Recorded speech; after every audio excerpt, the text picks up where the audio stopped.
This chart right here is extremely important if you're somewhat concerned about your financial future in America. It's really important to understand historical patterns that have happened historically over and over and over again. There's a reason why I've been shouting from the mountaintops around deflationary assets. There's a reason why gold is at an all-time high. There's a reason why Costco cannot keep gold in stock. There's a reason why asset managers now are allocating some of their clients' portfolios into Bitcoin. There's a reason why the guy who created this chart, Ray Dalio, which I'll break down in just a moment, went from on Bitcoin to about 5% allocation into Bitcoin. There's a reason why Robert Kiyosaki's been shouting from the mountaintops back in 2013 when he wrote his book about this time right now, is all in on Bitcoin and gold.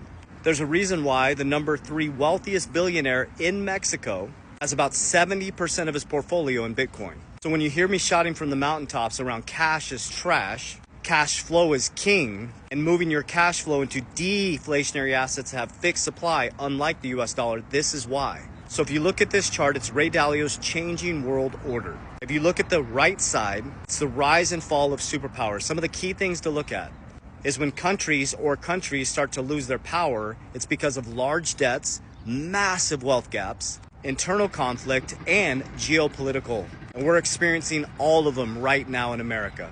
Now, there's something special about this timeline. There was a new asset class called cryptocurrency that was created, a weird thing called Bitcoin that was created in 2009, right after the biggest financial collapse in our living history, where the banks weren't even monitoring the financial system, and it was embarrassing for America. And then all of a sudden, Bitcoin was created in 2009 by a pseudonymous person who we don't know who it is, and then Brazil, Russia, India, China, and South Africa worked to de-dollarize. This is why. The rest of the world could see that the biggest country in the world, the most dominant currency in the world, was deflating rapidly.